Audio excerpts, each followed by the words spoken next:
এবার ভগবান কৃষ্ণ যখন বিরজার সঙ্গে বিহারে মত্ত হয়ে আছে, প্রেমালাপনে মত্ত হয়ে আছে, সেই সময় দরজার দাঁড়ি রেখেছিলেন একজনকে, যার নাম হচ্ছে শ্রীরাম সখা।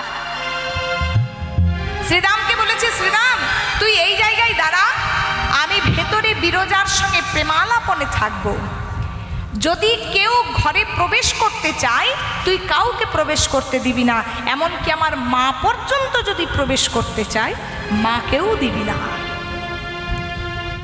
কানাইয়ের আদেশ নিয়ে আজকে কিন্তু দাঁড়িয়ে আছে শ্রীরাম সখা।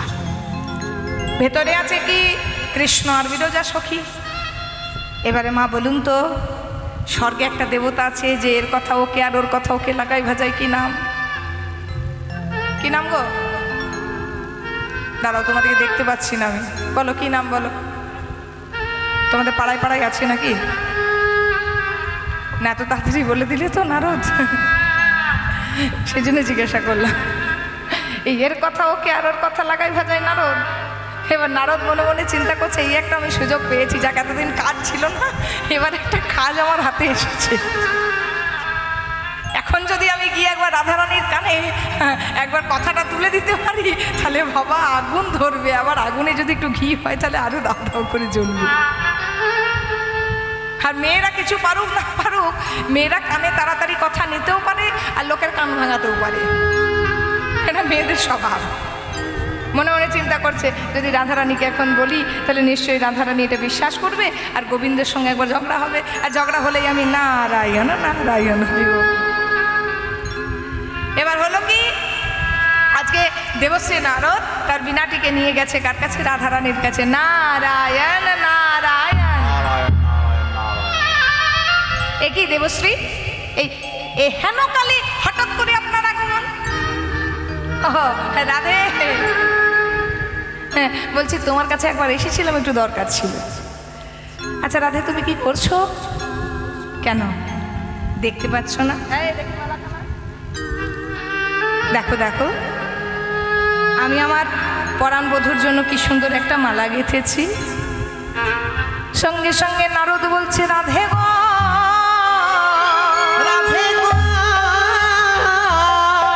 তুমি যারে লাগি মালা গাঁথো, যারে লাগি মালা গাঁথো, যার লাগে তুমি সারা সারা রাত নয়নের জল ফেলো, নয়নের জল ফেলো, সেই প্রাণ গোবিন্দ আজ বিরজার সঙ্গে বিহারী কুঞ্জে মত্ত হয়ে আছে, মত্ত হয়ে আছে। চমকে গেছে, কি কি বলছো? কি না না না না না, হ্যাঁ তোমার কথা ভুল হচ্ছে। হ্যাঁ গোবিন্দ শুধু আমার গো, আমি গোবিন্দ বিনা কিছু জানি না, গোবিন্দ রাধা বিনা কিছু জানে না।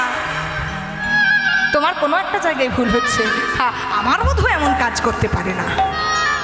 ঠিক আছে, বিশ্বাস না হয় আমার সঙ্গে চলো। রাধারানীর সঙ্গে সঙ্গে হাতের মালাটাকে ফেলে দিয়ে কাঁদতে কাঁদতে ছুটে ছুটে গিয়েছে, দেখছে কুঞ্জের দরজাটা বন্ধ। ভেতরে আছে বিরজা কৃষ্ণ, বাইরে আছে শ্রীরাম সখা লাঠি ধরে দাঁড়িয়ে। সঙ্গে সঙ্গে আর্তনাদ করে বলে উঠেছে, শ্রীরাম শ্রীরাম শ্রীরাম, তুই একবার দরজাটা খুলে দে তো, হ্যাঁ আমি একবার ভেতরে যাব। রাধে, প্রাণের কানাই বারণ করেছে, কানাইয়ের যদি মা সে তাও দরজা খোলা যাবে না। তুমি তোকে পেরে যাও। শ্রীরাম শ্রীরাম, আমি রাধারানী, আমি রাধারানী, শ্রীরাম তুই দরজাটা খুলে দে, আমি একবার আমার গোবিন্দের কাছে যাব। রাধে, তুমি বৃথায় অনুরোধ করছো, ফিরে যাও, তোমাকে প্রবেশ করতে দেওয়া হবে না।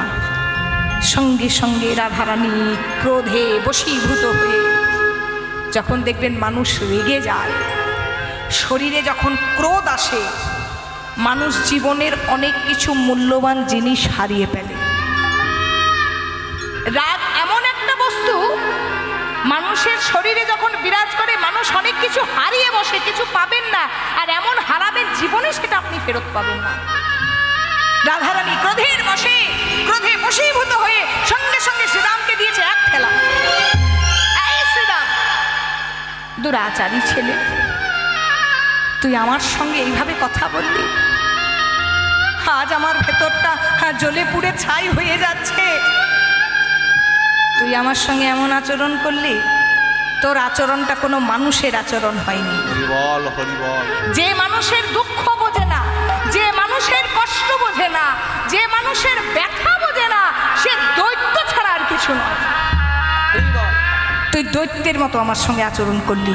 আমি অভিশাপ দিলাম শ্রীরাম, পরজন্মে তুই দৈত্য কুলে জন্ম নিবি, নাম হবে তোর শঙ্খচূড় দৈত্য।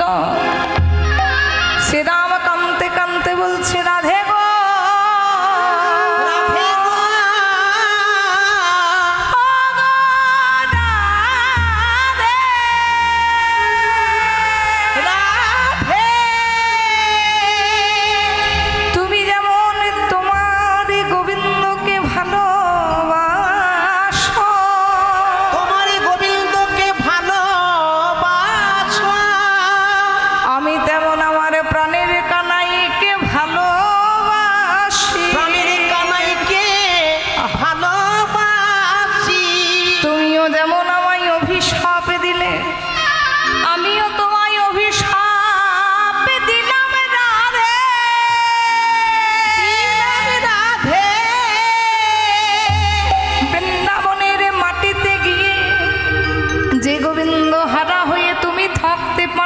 না, যে গোবিন্দকে তিলা দর্শনে তুমি থাকতে পারো না, সেই বৃন্দাবনে গিয়ে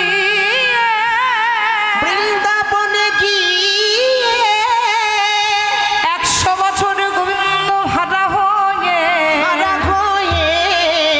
কৃষ্ণ হা গোবিন্দ বলে কাঁদতে হবে। আমি অভিশাপ দিলাম রাধে, অভিশাপ দিলাম রাধে, অভিশাপ দিলাম। এই দেখুন, ক্রোধের বশে অভিশাপ পেয়ে গেল। তুমি যে গোবিন্দকে তিলা দর্শনে থাকতে পারো না, বৃন্দাবনে গিয়ে তুমি 100 বছর কৃষ্ণহারা হয়ে কাঁদবে। কেন বাবা? গোবিন্দ বৃন্দাবন ছেড়ে চলে গেছিল না মথুরায়, তখন তো রাধারানী 100 বছর কেঁদেছিল। প্রভাস তীর্থে গিয়ে তাদের মিলন হয়েছিল, প্রভাস যজ্ঞে গিয়ে তাদের মিলন হয়েছিল।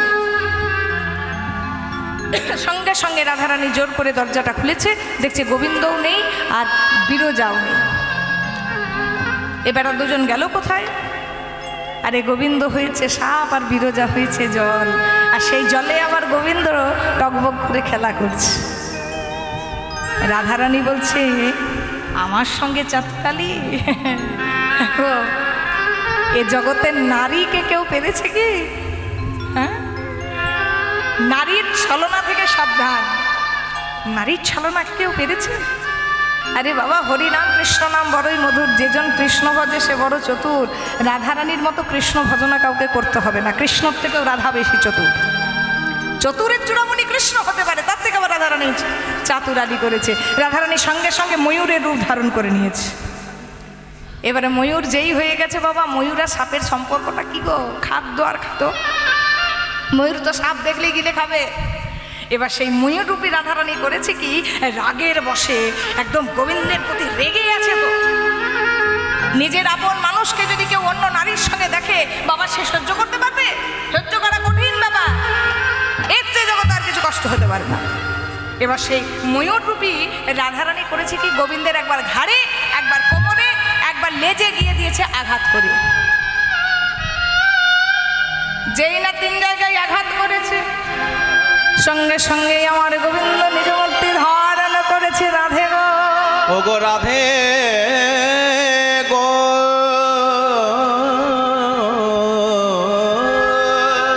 আমি পরাজিত রাধে, পরাজিত রাধে, আমি তব চরণে অপরাধী, তব চরণে অপরাধী, আমায় তুমি ক্ষমা করো, আমায় তুমি ক্ষমা করো, ক্ষমা করো রাধে, ক্ষমা করো, আমি তবু চরণে অপরাধী। সঙ্গে সঙ্গে বলছে, রাধে গো, ভুল আমি করেছি, তাই তুমি যে 3টে জায়গায় আমায় আঘাত করলে, ওই বৃন্দাবনে যখন আমি তোমায় লীলা করব, সেই বৃন্দাবনের মাটিতে গিয়ে আমার 3টে অঙ্গ বাঁকা হয়ে যাবে। যার জন্য গোবিন্দের ঘাড় বাঁকা, কোমর বাঁকা, চরণ বাঁকা। হরি বল, গোবিন্দ কি আর বাঁকা গো, ওই বেঁকিয়ে দিয়েছে। এখনকার যুগে ছেলেগুলোকে যেমন মেয়েগুলো টেরিয়ে দিচ্ছে, বেঁকিয়ে দিচ্ছে, ও যুগ যুগ হয়ে আসছে, কিছু করার নেই, মেয়ের হাতে সবাই বেঁকে যাবে। গোবিন্দ পর্যন্ত বেঁকে গেছে নারীর হাতে, আর আপনারা বাবারা সামান্য তো জীব, আমাদের কাছে বেঁকতে কতক্ষণ। রাধারানীর আঘাতে আজ গোবিন্দ বৃন্দাবনের মাটিতে 3টে অঙ্গ বাঁকা হয়ে গেল। রাধে গো, তুমি ময়ূরের রূপ ধারণ করলে, তোমার ময়ূরের পাখা বৃন্দাবনের মাটিতে গিয়ে আমি ওই চূড়ার ওপরে ধারণ করব। আরে বাবা, যতই মিষ্টি মিষ্টি কথা বলো, আমি গলছি না। রাধারানী বলছে, যতই মিষ্টি মিষ্টি কথা বলো, আমি কিন্তু বলছি না। হ্যাঁ, শুনে রাখো, ভালো করে শুনে রাখো, তোমাকে তো আমি দেখছি, আগে আমি বিরজাকে দেখি। হ্যাঁ গো, যদি তার কোনো স্বামী বা তার প্রিয়তম অন্য নারীর সঙ্গে মিলনে থাকে, তাহলে সেই নারী সহ্য করতে পারবে? তাহলে নিজের স্বামীর থেকে দেবে ওই মেয়েটাকে থাপ্পড় খাবে। নিজের বরকে মারার আগে, নিজের প্রেমিককে মারার আগে দেখবেন যার সাথে প্রেম করছে তাকে দেবে আচ্ছা পাদমস্ত। এবার রাধারানী বলছে, বিরজা, তোর এত বড় সাহস, আমার গোবিন্দের সঙ্গে তুই প্রেমালাপনে থাকিস, আমি তোকে অভিশাপ দিলাম। তুই বৃন্দাবনের মাটিতে আজকে যেমন জল হয়েছিস, বৃন্দাবনের মাটিতে গিয়েও তুই জল হয়ে বইবি, নাম হবে তোর যমুনা। সঙ্গে সঙ্গে সেই বিরজা সখী গোবিন্দের চরণ ধরে কেঁদে কেঁদে বলছে, ওগো গোবিন্দ, তুমি তো বলেছ হে জগতে তোমাকে ভালোবাসার অধিকার সবার আছে। গোবিন্দ, তোমায় যদি ভালোবাসার অধিকার সবার থাকে, তবে আজ আমি কেন অভিশপ্ত হলাম? তুমি কেঁদো না বিরজা, আমাকে ভালোবাসলে কারো অপরাধ হয় না, এটা আমার রাধারানীর মান অভিমানীর কথা। পরজন্মে তুমি যমুনা হয়ে বইবে, মনে রেখো, পরজন্মে তোমার মনের বাসনা পূরণ করব। যেদিন আমার জন্ম হবে কংসের কারাগারে, যেদিন আমার পিতা আমাকে বক্ষে লইয়ে তোমার বক্ষ মাঝার হয়ে যাবে গোকুল ধামে, তখন রাধার সঙ্গে দেখা হবে না, তখন তোমার সঙ্গে প্রথম আমার দেখা হবে। তোমার সঙ্গে প্রথম যখন দেখা হবে, সেদিন তুমি মনের বাসনা পূরণ করবে।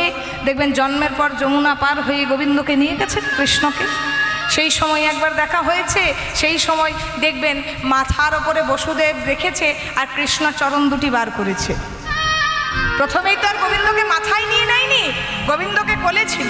আস্তে আস্তে যমুনা মনে মনে ভাবছে গোবিন্দের চরণ ধোয়াতে হবে, তখন জলটা আস্তে আস্তে যখন যমুনা বাড়াচ্ছে, তখন আস্তে আস্তে বসুদেব করছে কি, আস্তে আস্তে কৃষ্ণকে ওপর দিকে তুলছে। তুলতে তুলতে তুলতে তুলতে যখন যমুনা একেবারেই চরণ পাচ্ছে না, তখন একেবারে গলা পার করে একেবারে মুখ পর্যন্ত চলে এসেছে, ওটা বসুদেব ডুবে যাবে, যার জন্য সন্তানকে বাঁচানোর জন্য মাথায় নিয়েছে। সেই সময় যমুনাকে বলেছিল কৃষ্ণ, দাঁড়াও যমুনা দাঁড়াও, তোমার মনের বাসনা পূরণ হবে, আমি আমার চরণ দুটি বাড়িয়ে দিচ্ছি। দেখবেন ছবির মধ্যে আমরা দেখতে পাবেন, মাথায় আছে কৃষ্ণ, কৃষ্ণ চরণ দুটো যমুনার দিকে বাড়িয়ে দিয়েছে। একবার মনের বাসনা পূরণ হবে সেই দিন, আরেকদিন মনের বাসনা পূরণ হবে যেদিন নৌকা বিলাস লীলা করব। শুধু তোমার জন্য নৌকা বিলাস লীলা করব। রাধারানীকে বামে লয়ে যুগলে আমরা তোমার বক্ষে ঝাঁপ দেব, সেদিন তুমি যুগল চরণ ধৌত করবে। নিতাই গৌর হরি হরি হরি। যার জন্য ভগবান শ্রীকৃষ্ণ আমার নৌকা বিলাস লীলা করলেন। আজকে ভগবান শ্রীকৃষ্ণ সখাদিকে সঙ্গে করেছেন, শ্রীদাম সুদাম, দাম বসুদাম, সুবাহু মহাবাহু, সুবল মহাবল, স্তক কৃষ্ণ অর্জুন, লবঙ্গ মধুমঙ্গল, হলয়দ বরুথব, গন্ধর্ব কিঙ্কিনী, অংশুমান, ভদ্রসেন, বসন্ত বিলাসী, কপিল, কলবিঙ্ক, পুণ্ডরী, উজ্জ্বল। আগে তো 18টি পুরাণ গোনেননি, এবারে 24টা সখার নাম গুনলেন। খুব ভালো করেছে, বলছে মা খুব মন দিয়ে শুনছি, তুমি তো গুনতে বলনি যে গুনবো। শ্রীদাম সুদাম, দাম বসুদাম, সুবাহু মহাবাহু সুবল মহাবল স্তবকৃষ্ণ অর্জুন লবঙ্গ মধুমঙ্গল হলায়ুধ বরুথপ গন্ধর্ব কিঙ্কিনী অংশুমান ভদ্রসেন বসন্ত বিলাসী কপিল কলবিঙ্ক কতগুলো হলো? এই দেখুন দ্বিতীয় অপশন দিলাম, যদি না গুনেন আমার করার কিছু নেই। 22টা হলো। কুণ্ডরী উজ্জ্বল 24টি সখা। এবার 24টি সখাকে নিয়ে আজ প্রাণ গোবিন্দ যাচ্ছে। কোথায় যাচ্ছে গো?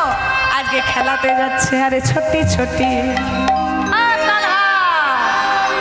এদিকে এদিকে বলি, মায়ের কোলে বসে থাকলে হবে গো? হ্যাঁ, দেখ কত বেলা হয়েছে, দেখতে দেখতে বেলা হয়ে গেছে। চল এবার যে যেতে হবে গোচারণে। আরে ছোটি ছোটি, এবার হাত তুলো দেখি মায়ের একবার সবাই প্রেমসে। বাহ, এই যে দাদু হাত তুলো, হাত তুলে 1 2 3 4।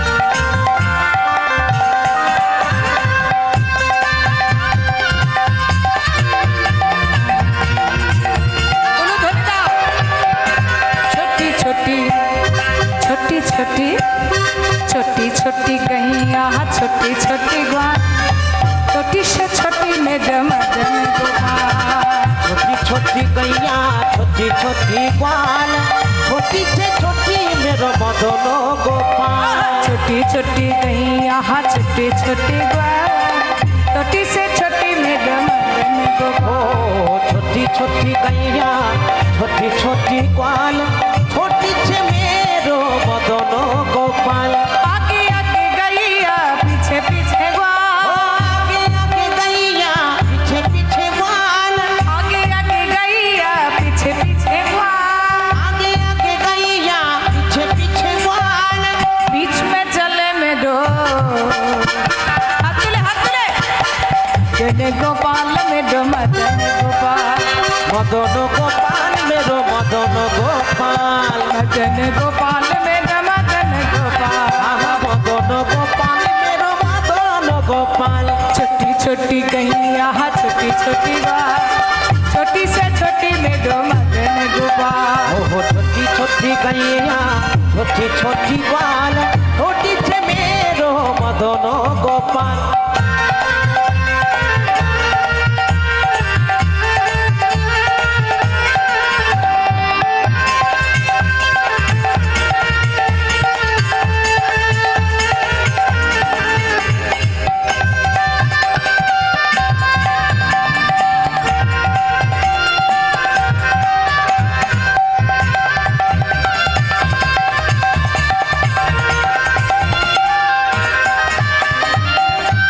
সবাই মিলে হাত তুলে একবার দেখি। ওহ, এত ঠান্ডা করেনি, মাথায় ঘোমটা নিয়ে বসতে হবে। হাত তুলো। ঘাস খাবে গাইয়া দুধ পিবে গ্বাল, ओहो घास खाबे गैया दूध पीबे ग्वाल। ঘাস খাবে গাইয়া দুধ পিবে গ্বাল, घास खाबे गैया दूध पीबे ग्वाल। মাখন খাবে মেরো। 1 2 3 4 হাত তুলো। জনে গোপাল মে দে মদন ओ গোপাল, मदन गोपाल मेरो मदन गोपाल। मदन गोपाल में दे सदा गुलाल। मदन गोपाल मेरो मदन गोपाल। छोटी छोटी रे है छोटी छोटी, छोटी छोटी रे है छोटी छोटी, आहा छोटी छोटी रे छोटी छोटी, छोटी छोटी रे छोटी छोटी। आहा छोटी छोटी रे है छोटी छोटी, छोटी छोटी रे है छोटी छोटी। छोटी छोटी रे छोटी छोटी, छोटी छोटी रे छोटी छोटी।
গোপাল মেরো মদন গোপাল মদন গোপাল মেরা মদন मदन गोपाल मेरा मदन गोपाल छोटी छोटी रे है छोटी छोटी छोटी छोटी रे है छोटी छोटी है छोटी छोटी रे छोटी छोटी छोटी छोटी रे छोटी छोटी छोटी छोटी रे छोटी छोटी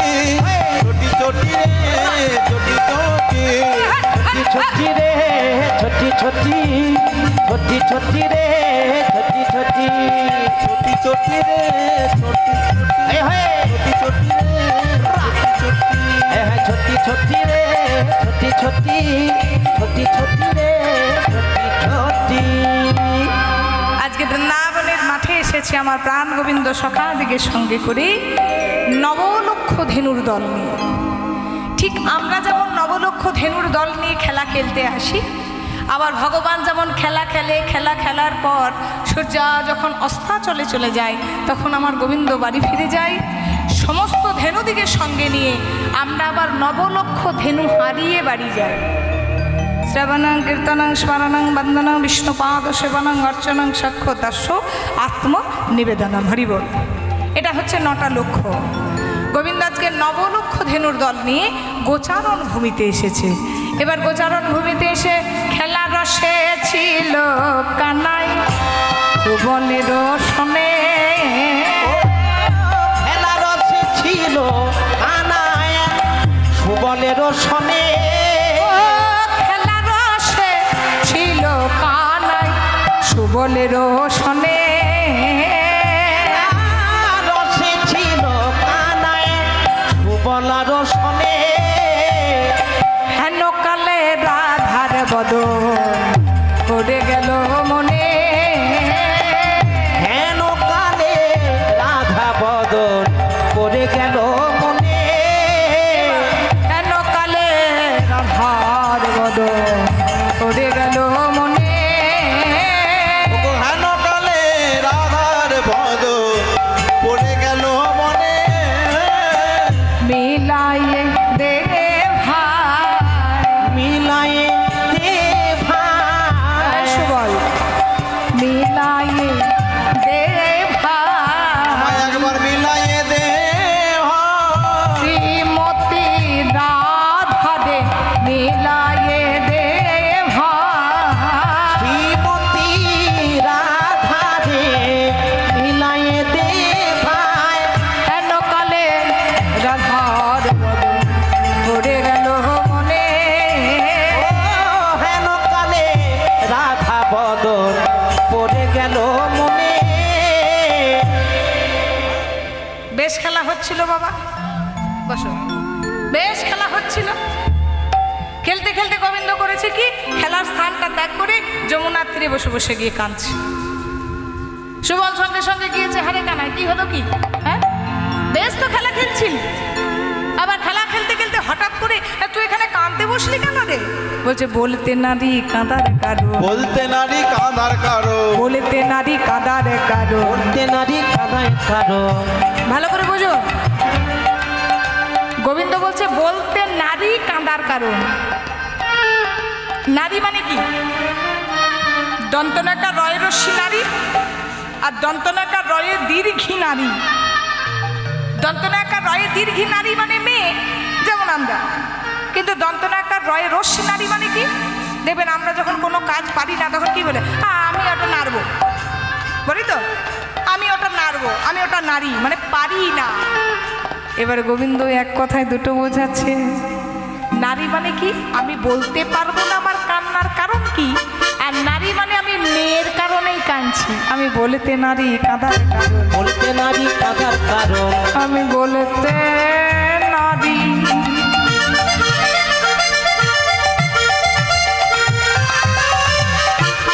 লাজে মরি, আমি বলতে নারী। সুবল রে, এই সুবল, আমি ওই নারীর কথা বলতে গিয়েই লজ্জায় মরছি। নারীকে আমি বলতে রাধা রাধা রাধা যে মরি, হাই হাই আমি কি যে করি, হরি বলতে নারী কাঁদে পড়ি, হাই হাই আমি কি যে করি, বলতেও নারী কইতেও নারী, হায় হায় আমি কি যে করি, বলতেও নারী কইতেও নারী, হায় হায় কি যে আমি করি। বলতে নারী কাঁদার কারো। আমি তো নারীর কথা বলতে গিয়ে লজ্জায় মরে যাচ্ছি। ও বুঝেছি বুঝেছি বুঝেছি বুঝেছি, দাঁড়া দাঁড়া দাঁড়া দাঁড়া কানাই, দাঁড়া দাঁড়া দাঁড়া, তুই একবার হাঁ করলে আমি বুঝে যাই তুই কি বলতে চাইছিস। সুবলকে বলছে, সুবল আবার কে বলুন তো? সুবল হচ্ছে আমার রাধারানীর ভাই, শুভানু রাজার ছেলে। তাহলে দেখবেন কাকার ছেলে, জ্যাঠার ছেলে, কাকার মেয়ে, জ্যাঠার মেয়ে, এগুলো কিন্তু মুখের মেল থাকে। আমার বাড়িতে আমার বোনকে যদি দেখেন, আমার কাকার মেয়েকে, আমার ভাইকে যদি দেখেন, কাকার ছেলেদেরকে, আপনারা দেখেই বুঝতে পারবেন যে এরা এই বংশের ছেলে মেয়ে, একটা বংশেরই ছেলে মেয়ে। কারণ মুখের মেল আছে, লম্বা আছে, সবাই একটা দেখে বোঝা যায় যে এরা একটা বংশেরই সব ছেলে মেয়ে, দু একটা হয়তো ব্যতিক্রম হয়। তাহলে রাধারানীর কাকার ছেলে হচ্ছে সুবল, শুভানু রাজার ছেলে, আর বৃষভানু রাজার মেয়ে হচ্ছে রাধারানী, অনঙ্গমঞ্জুরি, আশ্রীদাম। এবারে হয়েছে কি, যেই না দেখেছে, আর চন্দ্রভানু রাজার মেয়ে হচ্ছে চন্দ্রাবলী, মুখের মেলগুলো একই থাকবে। এবারে সুবলকে দেখে সে রাধারানীর কথা যেই না গোবিন্দের মনে পড়ে গেছে, সঙ্গে সঙ্গে কিন্তু বলছে, এই সুবল আমার কথাটা বুঝতে পেরেছিস তো? বলছে, কানাই তুই হাঁ করলে বুঝতে পারি, শোন কথাটা, শোন কথাটা হচ্ছে রাধারানী গাছের ফল নয় যে তোকে টুক করে পেড়ে এনে তোর আঁচলে দিয়ে দেবো, আর রাধারানী যমুনার জলও নয় যে এক ঘটি ডুবিয়ে এনে বলবো নে কানাই খা। রাধারানী হচ্ছে মণি, আর তাকে আগলে আছে দুই ফণিনী, দুই নাগিনী, ওই জটিলার কুটিলা। এবারে জটিলার কুটিলার মাঝখান থেকে যদি মণি আনতে হয়, ওই নাগিনীগুলোর কাছে যদি মণি আনতে হয়, তাহলে আমাকে ছবল খেয়ে মরতে হবে। তুই এক কাজ কর, একটা উপায় তোর আছে, সেটা হচ্ছে তোর লীলা সহায়ক কারণী লীলা পটীয়সী মা যোগমায়াকে স্মরণ কর। মা যোগমায়াকে যদি স্মরণ করতে পারিস, তোর একটা উপায় হয়ে যাবে। ঠিক আছে সুবল, তাহলে একটা কথা শোন, আমি মা যোগমায়াকে স্মরণ করতে যাচ্ছি যমুনার তীরে, নিশ্চয়ই যদি কিছু একটা উপায় পাই, তো তুই এক কাজ কর না, আমার দাদা সঙ্গে আছে তো, কারণ গোচারণে আমার দাদা আছে, বলাই দাদা। দাদা যদি জিজ্ঞাসা করে যে হ্যাঁ রে কানাই খেলা করছিল, খেলা করতে করতে হঠাৎ করে আমার কোথায় গেল, তো তুই আমার দাদাকে কি বলবি জানিস? বলবি, বড় পিয়াস লাগিয়া গিয়াছে কানা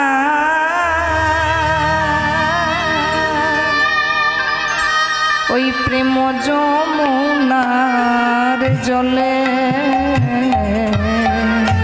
বড় পিয়াস লাগিয়া গিয়াছে কানা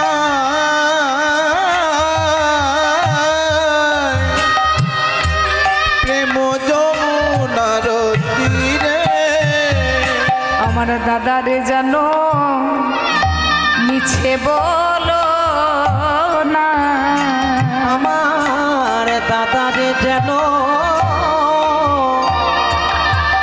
মিছে বলো না, আমার দাদারে জানো, কথাটা কি সুন্দর বললেন, বড় পিয়াসও লাগিয়া গিয়াছে কানাই প্রেম যমুনার জলে।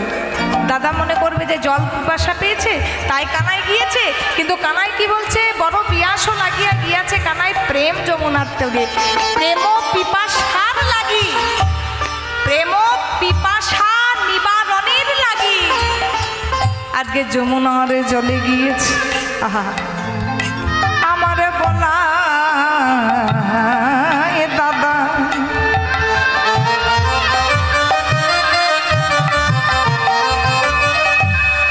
বড়ই সাদা, আমার দাদাকে জানো মিছে বলো না, আমার পরাণ দাদা বড়ই সাদা, যে 7-5 কিছু জানে না গো। আমার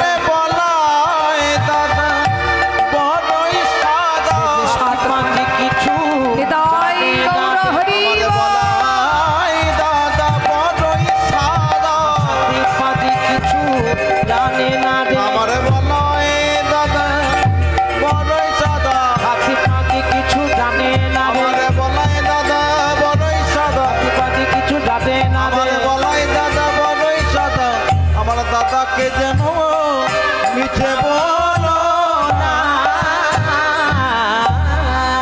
বলবে বড় পিয়াসও লাগিয়া গিয়াছে কানায় প্রেম যমুনার জলে হরি বল। এবার বলছে শোন, এক কাজ কর, আমার ধেনু বৎস কিন্তু তোর হাতে রইল, আমার ধেনুগুলোকে একটু দেখিস, আমার শাখা দিকে একটু দেখিস, আমি একটু যাচ্ছি মা যোগমাকে স্মরণ করতে। যোগমায়া কে গো? আজকে যার পূজা উপলক্ষকে কেন্দ্র করি আমাদের এই মহতি হরিবাস। মা যোগমায়াকে স্মরণ করছে, সেই যোগমায়া হচ্ছে দেবী দুর্গা। হরি বল। ঠিক আগের জন্মে দেবী দুর্গা রামচন্দ্রকে ভোলাবার লাগি, ভালো করে শুনবেন, রামচন্দ্রকে ভোলাবার লাগি যখন রামচন্দ্র সীতাকে হারিয়েছিল, ঠিক সেই সময় রামচন্দ্র ক্রন্দন করছিল বলে রামচন্দ্রের আগে আগে সীতামায়ের রূপ ধারণ করে দেবী দুর্গা আগে আগে আগোয়ান হচ্ছিল। রামচন্দ্র চিনতে পেরেছিল এ যাই হোক আমার স্ত্রী সীতা নয়, কারণ সীতা যদি হতো আমার পেছনে যেত, কোনোদিনই স্ত্রী সামনে যায় না। এখনকার মেয়েরা সামনে সামনে যায়, যায় না? হ্যাঁ কি না বলো? তোমাদের এখানে মেয়েরা কি করে গো? আমাদের ওখানে তো বিয়ে হচ্ছে, যাদের নতুন বিয়ে হচ্ছে, আমরা যেমন গাড়িতে করে এসেছি, গাড়িতে করে এসে আমরা যেমন পাশে পাশে বা পেছনে পেছনে সব ঠাকুর মন্দির মন্দির প্রণাম করেছি, এখনকার দেখছি বউরা ঢুকছে, বউ স্কুটি চালাচ্ছে, পেছনে বর বসে আছে। তার মানে বুঝিয়ে দিচ্ছে যে তুমি আমাকে সারা জীবনটা চালিয়ে নিয়ে যাবে, আমি পেছনেই বসে থাকবো। এটা এখন নতুন ফটোগ্রাফার যারা ক্যামেরাম্যান আছে তারাই ফটোগ্রাফি করার জন্য এসব কায়দাগুলো কানুনগুলো বলে যে এইভাবে ফটো তোলো, আর তারাও বোকার মতো ফটো তোলে। এগো বউ আগে কি যাবে, পেছনে বর কি যাবে? আগে আমি যাব, তারপরে তো পেছনে তুমি যাবে। ঠিক রামচন্দ্র ভেবে নিয়েছে যে যাই হোক আমার স্ত্রী সীতা নয়, তাহলে নারী মানেই কিন্তু তাকে বলতে হবে মা। সঙ্গে সঙ্গে রামচন্দ্র মা বলে সম্বোধন করেছিল। দেবী দুর্গা বলেছিল প্রভু তুমি আমায় চিনতে পেরেছ, অপরাধ নিও না প্রভু, আমি তোমায় সঙ্গ ছাড়া করতে চাই না। ঠিক আছে মা, তুমি যখন আমার সঙ্গে এসেছো, আগত জন্মে কৃষ্ণ অবতারে তুমি আমার সঙ্গে থাকবে। তুমি আজ যেমন আমার আগে আগে গেলে, পরবর্তী জন্মে প্রত্যেকটা লীলা করব, আর প্রত্যেকটা লীলার আগে আগে তোমায় স্মরণ করব। তাই আজকে সেই যোগমায়াকে স্মরণ করছে, যেহেতু আমাদের এই সুন্দর দুর্গাপুজো, সেই দুর্গাপুজো উপলক্ষে আমাদের এই মহতি হরিবাসর। সবাই একবার মাথায় ঘোমটা নিয়ে বসবেন, সবাই মিলে একবার, যারা মায়েরা আছেন অবশ্যই মাথায় ঘোমটা নিয়ে বসুন, মাথায় ঘোমটা নিয়ে বসবেন সবাই, যারা মায়েরা আছেন ঘোমটা নিয়ে বসুন। হ্যাঁ, সবাই একটু করজোরে আমার সাথে আমার দেবী দুর্গার একটু আরাধনা করব, তাকে একটু আমরা স্মরণ করব, তার পূজা উপলক্ষে এমন সুন্দর একটি মহতি হরিবাসর। জয় মা। কার্তায়নে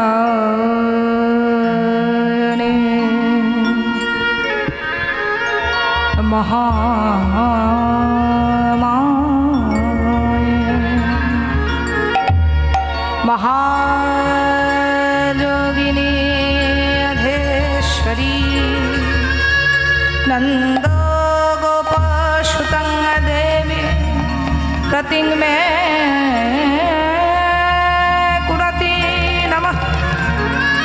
सर्वमङ्गलामङ्गल्ये शिवे सदावातु स्वाधिते शरण्ये मुखे गौरे नारायणी नमस्तुते। कात्यायने महामाये महायोगिनी अधेश्वरी नन्दगोपसुतं देवी पतिं मे कुरति नमः। या देवी सर्वभूतेषु मातृरूपेण संस्थिता नमस्तस्मै नमस्तस्मै नमस्तस्मै नमो नमः।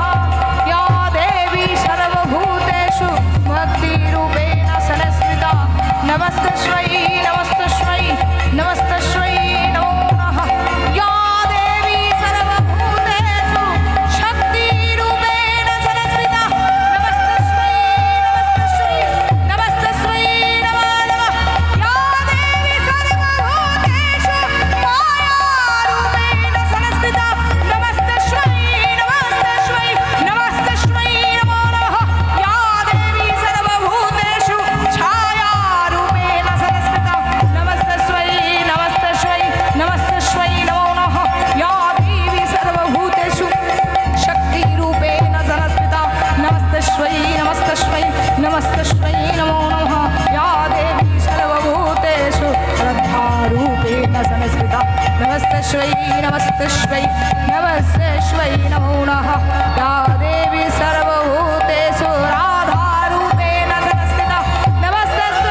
বলো প্রদায়িনী তুমি জাগো,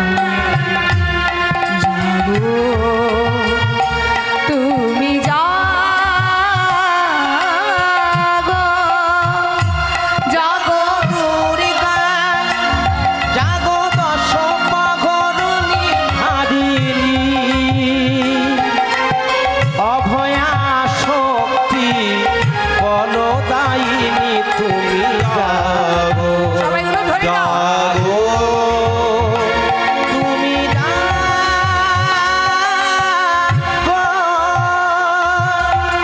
প্রণমী বরদা অঝরায় তুলা, বহুবল ধারিণী ত্রিভুবন বাদিনী, জাগো মা জাগো চণ্ডিকা শঙ্করী, জাগো জাগো অসুর বিনাশিনী, জাগো মা জাগো দুর্গা, জাগো দশ প্রহরণ ধারিণী,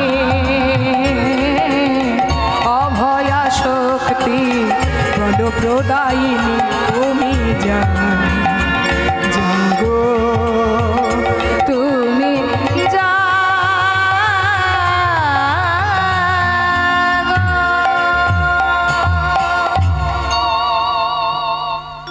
সবাই মিলে একটু প্রেম সে উলুধ্বনি করুন, তাই গৌর হরি বল হরি বল। যোগমায়া সঙ্গে সঙ্গে এসে বলছে, বলো গোবিন্দ আমি তোমার জন্য কি করতে পারি? বলে মাগো আমার যে রাধা বদন মনে হয়েছে, এখন আমার উপায়টা কি? এক কাজ করো, আজ তো তোমার সেই দিনটা এসেছে নৌকা বিলাস লীলা করার দিন, তোমায় আমি একটা সুন্দর নৌকা দিচ্ছি, তুমি সাজিয়ে নাও। তুমি আজ নৌকায় নাবিক সেজে রাধারানীকে আমি সঙ্গে করে নিয়ে আসবো, তুমি রাধারানীকে বামে লই আজ লীলা করবে। শোনো গোবিন্দ, তুমি এই জায়গায় বসে বসে দাঁড়িয়ে অপেক্ষা করো, আমি রাধারানীকে ছলে বলে কৌশলে আজকে বৃন্দাবন থেকে জাবর থেকে বের করে এই যমুনার তীরে নিয়ে আসবো। কথা দিল। এবার প্রাণ গোবিন্দই আমার মা যোগমায়াকে স্মরণ করার পর মা যোগমায়া একখানি নৌকা দিয়েছে, প্রাণ গোবিন্দই আমার সুন্দর করে নৌকাখানি সাজাচ্ছে। আজকে যেহেতু বাবা নৌকা বিলাস লীলা শুনছেন, আপনারা বসেও আছেন, এই সঙ্গে আপনাদেরকে একটা দেহতাত্ত্বিক নৌকার কথা বলি। এ জগতে গোবিন্দ একটা নৌকা সাজিয়েছে, আর একটা নৌকা আমরা নিজেরা সাজাতে পারি। পেরেছি বললে ভুল হবে, আমরা জীবনে একটা নৌকা সাজাতে পারি। তো একটা দেহতত্ত্ব নৌকার কথা বলবো, আর একটা গোবিন্দ যে নৌকা সাজিয়েছে সেই নৌকার কথা বলবো। আজকে আমার গোবিন্দ খুব সুন্দর করে যেমন নৌকাটি সাজাচ্ছে, যারা নৌকা তৈরি দেখেছেন, আমি জানি না আপনারা নৌকা তৈরি দেখেছেন কিনা, যারা যারা নৌকা তৈরি করা দেখেছেন দেখবেন নৌকা যখন তৈরি হয়, একটা নৌকা তৈরি করতে হলে সর্বপ্রথম আগে গলুই তৈরি করতে হয়। গলুই কোনগুলোকে বলে আপনাদেরকে বলে দিই। দেখবেন নৌকার মাঝখানটা চওড়া, ঠিক এই দিকটা একটু সরু হয়ে যায়, আবার এই দিকটা একটু সরু হয়ে যায়। ওই যে ঠিক দুই কোণে দুটো ত্রিকোণ, ট্রায়াঙ্গেলের মতন ত্রিকোণ যেটা একটা থাকে দেখবেন, এই কোণে একটা এই কোণে একটা, যেটা দেখবেন ঠিক চওড়া এইভাবে সরু হয়ে গিয়ে এইভাবে মিলিত হয়। ওই যে দুটো দিক, ওই দুটো দিককে বলা হয় গলুই। নৌকা তৈরি করতে হলে আগে গলুই তৈরি করতে হয়। ওই গলুই দুটোকে তৈরি করার জন্য মাঝ বরাবর একটা দাঁড় দিতে হয়। এই ধরুন আমার এই একটা হাত আর এই একটা হাত, এই দুটোকে যদি জয়েন্ট করতে হয় তাহলে এই হাত থেকে এই হাত কিন্তু একটা সাপোর্টের দরকার হবে, তাই না? ঠিক ওই সাপোর্টটা হচ্ছে দাঁড়। এই গলুই থেকে ওই গলুক যে দাঁড় হয়, সেই দাঁড়টা তৈরি করা হয়। তারপর হয় পাটাকন, তারপর হয় মাসকল, তারপর হয় সুন্দর দেখবেন ঘন্টা, যে যেমনভাবে সাজাতে পারে। সুন্দর ঘন্টা বাজে, কেউ বা আবার তার ওপরে ছত্র ধরে, কেন না হাওয়াটা কোন দিকে যাচ্ছে সেই বেগটা বোঝার জন্য, তাই না? তো আজকে আমার ভগবান সুন্দর করে নৌকা সাজানোর আগে আজকে আমরা দেহ তরিটা একবার সাজাই। তরি মানে হচ্ছে নৌকা। তাহলে আমাদের দেহ তরি যদি সাজাতে হয়, সেই প্রথমে গলুই দুটো একটা একটা করে বুঝতে হবে। এই যে এত সুন্দর ভগবান নৌকা দিয়েছে, যেমন যমুনা আমাদের মনের বাসনা পূরণ করেছিলেন আমার রাধা গোবিন্দকে যুগল দর্শন করে, তেমন আমাদের এই দেহতরিতেও কিন্তু আমার ভগবান আসবেন যদি ডাকার মতো ডাকতে পারে, যদি তাকে ভালোবাসার মতো ভালোবাসতে পারে। কেউ যদি ডাকার মতো ডাকে, কেউ যদি ভালোবাসার মতো ভালোবাসে, ভগবান নিশ্চয়ই সেখানে আসবে। ভক্তের ভগবান ভাবছ বসে চলবে কি সে, তুমি ভাববার কি? যিনি ভাববার তিনি ভাবছেন, একবার তুমি ভাবো তাকে। ভগবানের ভাবনা যেজন করে, ভগবান তার ভাবনা করে। তাই আজকে দুটো গলুই তৈরি করছে কিভাবে? বিবেক বৈরাগ্য দিয়া গলুইও গড়িল, বিবেক বৈরাগ্য দিয়া গলুইও গড়িল, এবার বিবেক বৈরাগ্য দিয়া তুই গলুইও গড়িল, বিবেক বৈরাগ্য দিয়া গলুইও গড়িল, ধরিজ তারার উপরে খাড়া করিল, ধরিল তারার উপর খাড়া যে করিল, ধরিজ তারার উপরে খাড়া করিল, ধরিল তারার উপর খাড়া যে করিল, ওই প্রাণে ধরিজ থাকা চাই, ধরিল থাকা চাই, প্রাণে ধরিজ থাকা চাই, ধরিল থাকা চাই, ভজিবি যদি ব্রজের কানায় প্রাণে ধরিজ থাকা চাই। ভজিবি যদি ব্রজের কানায় প্রাণে ধৈর্য থাকা চাই। একটু পরিষ্কার করো, সাউন্ড একটু শার্প করো, কথাগুলো গানের সময় জড়িয়ে যাচ্ছে, একটু শার্প যদি হয় করো, চেষ্টা করো। বলছে বিবেক ও বৈরাগ্য দিয়া দুই গলুইও গড়িল, ধৈর্য দাঁড়ার উপর খাড়া করিল। আমাদের দেহতরীর দুটো গলুই হচ্ছে, এক হচ্ছে বিবেক, এক হচ্ছে বৈরাগ্য। প্রথমেই বলেছি গলায় তুলসীর মালা নিয়ে কপালে তিলক সেবা করলেই কখনো সাধু হওয়া যায় না। সাজে সাধু হতে পারা যায়, কিন্তু কাজে সাধু হতে বহু জন্ম লেগে যায়। কৃষ্ণ ভক্তি রসভাবিতা মতিহি ক্রিয়তাং যদি কুতুভি লভ্যতে তত্র লল্লম বিমূল্য মে কলম কোটি জন্ম সুকৃতি না লভ্যতে। কোটি জন্মের সুকৃতি যদি না থাকে, কৃষ্ণ কৃপা কোনো দিন হবে না। এক জন্মের সুকৃতিতে কখনোই কৃষ্ণ মেলে না। জন্ম হোক যথা তথা, কর্ম করো ভালো। কর্ম যদি তোমার ভালো থাকে, জন্ম যেখানেই হোক না কেন তোমার ভালো হবেই হবে। সতের মান চিরকাল, ধর্মের কল বাতাসেও নড়ে। কেউ যদি ধার্মিক হয়, ধর্ম নিয়ে থাকে, কারো ক্ষতি না করে, কারো প্রতি হিংসা না করে, সেই পরম বৈষ্ণব, সেই পরম ভক্ত। সাজলেই ভক্ত হওয়া যায় তা নয়। তাই যদি হতো মা, ভাগবতে লেখা আছে নিম্নে জ্ঞানাং যথা গঙ্গা দেবতানাং অচ্যুত যথা বৈষ্ণবানাং যথা শম্ভু পুরাণানাং ইদং তথা। নদ নদীর মধ্যে শ্রেষ্ঠ গঙ্গা, দেবতার মধ্যে শ্রেষ্ঠ নারায়ণ, আর বৈষ্ণবের শ্রেষ্ঠ শিব ঠাকুর, আর পুরাণের শ্রেষ্ঠ ভাগবত। তাহলে বৈষ্ণবের শ্রেষ্ঠ যদি শিব ঠাকুর হয়, তাহলে বলো তো মা, শিব ঠাকুরের গলাতে কি তুলসীর মালা আছে? আছে? হাড়ের মালা, রুদ্রাক্ষের মালা। আচ্ছা বলো তো, আমরা যে কপালে তিলক নিই, বৈষ্ণবরা যে কপালে তিলক সেবা করে, আচ্ছা শিব ঠাকুরের কপালে তিলক আছে কি? ত্রিকুণ্ডক তিলক আছে, এটার নাম অর্ধকুণ্ডক আর সেটার নাম ত্রিকুণ্ডক। আচ্ছা বলো তো মা, বৈষ্ণবরা মাথায় শিখা রাখে, মানে টিকি রাখে, বাবা ভোলানাথের মাথায় টিকি বা শিখা আছে? পা পর্যন্ত জটা। বৈষ্ণবরা পরনে গেরুয়া বাসন পরে, বাবা ভোলানাথ গেরুয়া বাসন পরে কি পরে? বাঘের ছাল পরে। তাহলে চারটেতেই মিলল না, অথচ শিব ঠাকুর পরম বৈষ্ণব হয়ে গেল। কেন? আভরণী বৈষ্ণব নয়। আভরণী মানে সাজ অলঙ্কার। আভরণী বৈষ্ণব নয়, আচরণী বৈষ্ণব হও। আর বৈষ্ণব হতে গেলে দেহ তরি সাজাতে হলে বাবা সর্বপ্রথম বিবেক আর বৈরাগ্য। বিবেক মানে কি? এই যে আমরা কীর্তন গাইছি, এখন যদি আমাকে কেউ 100 টাকা 500 টাকা দান করে যায়, সবাই বলবে বাবা ছেলেটার কত বড় বিবেক গো, কত বড় মন দেখো, ছেলেটা সঙ্গে সঙ্গে কীর্তনিয়াকে দান করে চলে এলো। না রে বাবা, কার ধন কাকে দিচ্ছ? কার ধন তুমি কাকে দিচ্ছ? যে জগতের সর্বত্র মালিক, সমুদ্র থেকে এক ফোঁটা জল নিলে যেমন সমুদ্রে কিছু যাই আসে না, তেমন ভগবানের ধন সম্পত্তি থেকে আমরা এক বিন্দু নিয়েছি, আবার ভগবানকে এক বিন্দু থেকে একটা কণাও দিচ্ছি না। তাহলে এই দান করা বা কোনো মহৎ কাজ করাটা বিবেক নয়। ভাগবতে বলছে বিষয় আসু অনাসক্তি বিবেকম, অর্থাৎ তুমি যদি বিষয় থেকে সরে যেতে পারো, তার মানে তোমার বিবেক জন্ম নিয়েছে। বিষয় মানে কি বলুন তো? যেমন চোখের বিষয় রূপ। এই চোখ আপনার কিন্তু যাকে দেখবে, ধরুন কেউ যদি একটা সুন্দর কোনো জিনিস দেখে, তার প্রতি একটা লোভ দেয়া জাগবে। সেটা থেকে যদি কেউ সরিয়ে নিতে পারে, তার মানে আপনার বিবেক জন্মালো। মনের বিষয় ভালোবাসা। আপনি এমন একজনকে ভালোবাসলেন, জীবনে ধোঁকা পেয়ে গেলেন, কিন্তু জীবনে গোবিন্দ ভজনাই করলেন না। যেদিন আপনি বুঝতে পারবেন যে যাকে ভালোবাসছি আসলে সবই বৃথা, সংসার সংসার করে মেতে আছি, আসলে সেই সংসারই আমাকে ধোঁকা দিচ্ছে। একটা ভাগবতের আপনাদেরকে ছোট্ট উদাহরণ বলি। ভর্তৃহরি বলে একজন রাজা ছিলেন যে তার স্ত্রী ছাড়া কিছু জানতেন না। সেই রাজা তার স্ত্রীকে নিয়ে 100খানা শ্লোক লিখে ফেলেছিলেন, যার নাম হচ্ছে ভর্তৃহরির সিঙ্গার শতক। 100খানা স্ত্রীর রূপকে নিয়ে লিখেছিলেন সিঙ্গার শতক। তো সেই ভর্তৃহরি তার স্ত্রীকে এত ভালোবাসতেন যে জীবনে কোনোদিন গোবিন্দ ভজনাই করেননি, মানে গোবিন্দকেই ভুলে গেছে। একদিন এক হিমালয় থেকে সাধু বাবা এসেছে।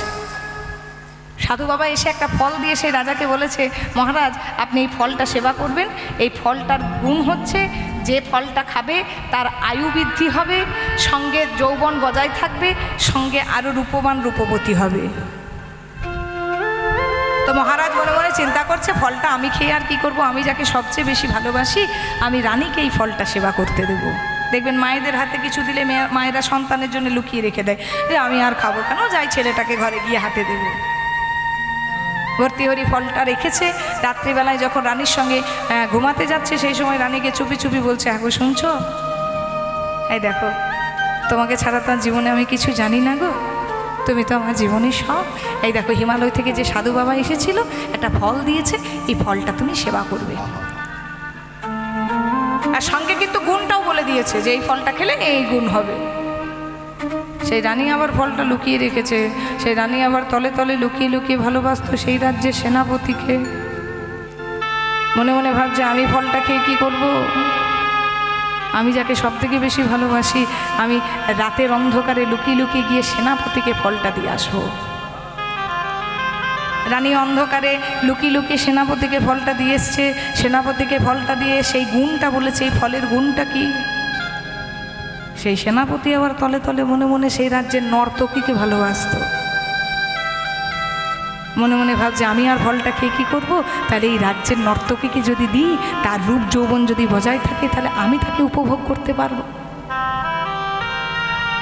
নর্তকী ফলটা নিয়ে মনে মনে ভাবছে আমার যদি আয়ু বাড়ে, আমার যদি রূপ যৌবন আরো বৃদ্ধি পায়, তাহলে তো আমাকে কত পুরুষ ভোগ করবে, আমি আমার পাপের বোঝা আরো বাড়িয়ে ফেলবো।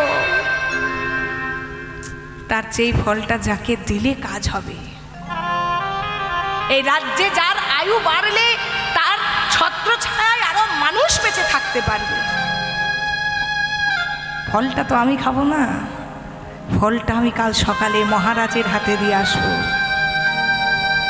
সেই নর্তকী সকালবেলায় ভরা রাজ্যে একেবারে রাজ্যে সবার সামনে সেই ফলটা দিয়ে রাজাকে গুণানুগুণটা বলেছে। রাজা সঙ্গে সঙ্গে চমকে বসেছে, এ কি? সত্যি করে বলো ফলটা তুমি কোথা থেকে পেলে?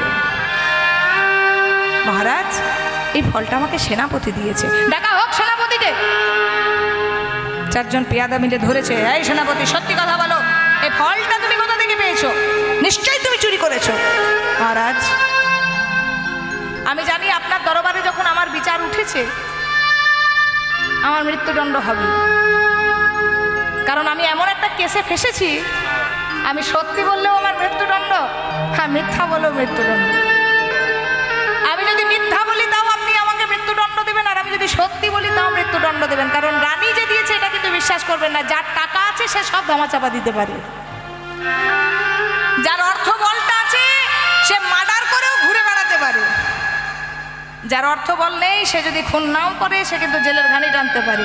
আরে এটা কলিযুগ, সচ্চা কাহে তো মারে লট্টা, ঝুটা মে জগৎ ভুলাবে, আরে গোরস বিকাতা গলি গলি সুরা বেঠে বিকাবে। সত্যি কথা বলবেন লাঠির বাড়ি খাবেন, সত্যি কথা বলবেন আপনাকে জেলেও ভরতে পারে, আপনি এ জগতে সত্যি মান পাবেন না। মিথ্যাতে জগৎটা ভুলে আছে। আর গৌরাস মানে গরুর দুধ, যেটা আদর্শ সুষম পুষ্টিকর খাবার, সেটা ঘরে ঘরে গিয়ে বিক্রি করে আসতে হয়। আর সুরা বেঠে বিকাবে, মদ যদি ঘরে বসে বিক্রি করেন আপনার দরজায় খদ্দের যাবে। अरे चोर को छोड़ो साधा को पकड़े पथिक लगावे फांसी और धन्य के लिए योग तेरे तमाशा दुख लगे और हाসি। যারা চুরি করবে তারা ছাড়া পাবে, আর যারা চুরি করবে না সাধু তাদেরকে লকাপে ঢোকাবে।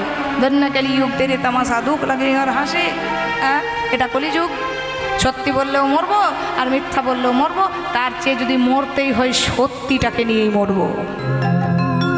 মহারাজ, এই ফল আমাকে রানীমা দিয়েছে। সঙ্গে সঙ্গে বৈরাগ্য হয়ে গেছে ভর্তি হরি। হায় হায়, আমি কি করেছি? যার রূপে মোহিত হয়ে, যার যৌবনে মোহিত হয়ে, যার ভালোবাসার আগুনে পুড়ে আমি ছাই হয়েছি, সে আসলে প্রকৃত আমার কেউ নয়। আজ আমি এই সংসার ত্যাগ করে বৃন্দাবন চলে যাব। সেদিনই বৈরাগ্য হয়ে গেল সে ভর্তৃহরির। সেই দিনে 100খানা শ্লোক লিখলেন, যার নাম ভর্তৃহরির বৈরাগ্য শতক। এই যে বললাম মনের বিষয় ভালোবাসা, যাকে তাকে ভালোবাসা যায় না। যাকে ভালোবাসলে জীবনে কিছু পাবেন, সেটা হচ্ছে আমার প্রাণ গোবিন্দ। যাকে আপনি দিলে তার অনেক গুণ আপনাকে ফিরিয়ে দেবে। মনের বাসনা হচ্ছে, মনের বিষয় হচ্ছে আমাদের ভালোবাসা। এই যে হাতের বিষয় হচ্ছে সেবা করা। এই যে এক একটা বিষয় মা, এই বিষয় থেকে যারা নিজেকে সরিয়ে আনবে তাদের বিবেক জন্মেছে। আর বৈরাগ্য কি? বৈরাগ্য মানে মাথা নাড়া করে টিকি রেখে গলায় মালা পরে আপনি বৃন্দাবনে চলে গেলেন, আর বৃন্দাবনে এসি ঘরে গিয়ে আপনি মালা জপ করছেন, আর আপনার চরণতলায় সব শিষ্যগুলো গড়াগড়ি যাচ্ছে, সেটা বৈরাগ্য নয়। বৈরাগ্য মানে হচ্ছে কোনটা অনিত্য আর কোনটা নিত্য যেদিন চিনতে শিখে যাব, সেদিন আমাদের বৈরাগ্য জন্ম নেবে। অর্থাৎ আত্মাটা নিত্য আর দেহটা অনিত্য। যদি কর্ম করতে হয় আত্মার জন্য করবো, নিতাই গৌর হরিবোল হরিবোল। তাহলে দেহতরির দুটো গোলই হলো, একটা বিবেক, একটা বৈরাগ্য। আর মাঝের দাঁড়টা কি গো? মাঝের দাঁড়টা হচ্ছে ধৈর্য। ধৈর্য।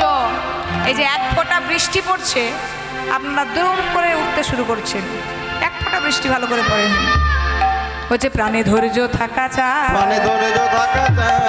যদি ব্রজের কানায় প্রাণে ধৈর্য থাকা চায়, যদি ভোটের কানায় প্রাণে ধৈর্য থাকা চায়, ধৈর্য থাকতে হবে। একদিন এক শিষ্য মাথায় করে কলসি নিয়ে জল বইছে তার গুরুদেবের আশ্রমে। দীর্ঘ বছর ধরে জল বইতে বইতে অধৈর্য হয়ে গেছে। দূর বাবা, প্রতিদিন জল বইছি, গোবিন্দ কোথায় আর তুলসী মহারানী কোথায়? আজকে বেটা কলসিকেও ভাঙবো আর আমিও ঘর যাবো। যেই না কলসিটাকে ভাঙতে গেছে, কলসিটা সঙ্গে সঙ্গে বলে উঠেছে, দাঁড়াও। কে কথা বলছে? বলছে আমি কলসি। বলছে কলসি আবার কথা বলে? বলছে প্রয়োজন হলে বলে। কি প্রয়োজন? তা তোমার ধৈর্য নেই ভাই, তুমি ঘর যাও, তুমি আমায় কেন ভাঙছো?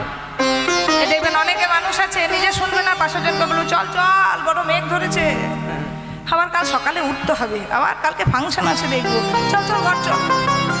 আরে ভাই, তোমার ধৈর্য নেই তুমি যাও, কিন্তু তুমি পাশের জনকে কেন নিয়ে যাচ্ছ? এটা সবচেয়ে বড় পাপ কাজ। এই যে ও ভাই, তোমার ধৈর্য নেই তুমি যাও, তুমি আমায় ভাঙছো কেন? জানো আমি এই জায়গায় কি করে এসেছি? আমি কি একটা মাটির কলসি ছিলাম? ওই দেখো দূরে তাকিয়ে দেখো, ভালো করে তাকিয়ে দেখো, ওই দূরের মাঠের একটা প্রত্যন্ত পোড়া মাটি ছিলাম।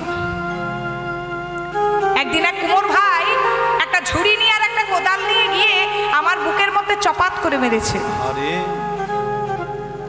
যেই না বুকের মধ্যে চপাত করে মেরেছে, সঙ্গে সঙ্গে আমার বক্ষটা বিদীর্ণ হয়ে গেছে। সেই মাটিটা ঝুড়ির মধ্যে তুলে আমাকে মাথায় করে নিয়ে এসে সে কুমোর ভাইয়ের উঠোনে ধপাস করে ফেলে দিয়েছে। আবার দেখছি কিছুক্ষণ পর আবার কুমোর ভাইয়ের বউ এক বালতি জল নিয়ে এসেছে। জল নিয়ে এসে আমার গায়ে ঢেলে ওই পা দিয়ে দিয়ে মারিয়ে মারিয়ে মারিয়ে মারিয়ে আমাকে ভালো করে থাসতে লেগেছে। সারা শরীরে এত ব্যথা হলো। ব্যথা হওয়ার পর দেখছি আমার শরীরের ভেতরে যে নুড়ি কাদা বালি নোংরা ছিল, সেগুলো একবারে বেরিয়ে গিয়ে আমি একটা তুলতুলে নরম মাটি হয়ে গেলাম। হরি বল, নিতাই গৌর হরি বল। শুধু কি তাই গো, ওই মাটিটা নিয়ে কুমোর ভাই আবার একটা চাকার উপর বসিয়ে দিল। চাকার উপর বসানোর পর কুমোর ভাই চাকাটাকে বন বন বন বন বন বন বন বন বন বন করে ঘোরাতে লাগলো। যত বন বন বন বন বন বন করে ঘুরছে, আমার মাথাটা যেন বন বন করে ঘুরছে। ঘুরতে ঘুরতে ঘুরতে ঘুরতে ঘুরতে ঘুরতে আহা কি সুন্দর একটা কলসি রূপ দিল। এতেও কি আমার শান্তি হলো?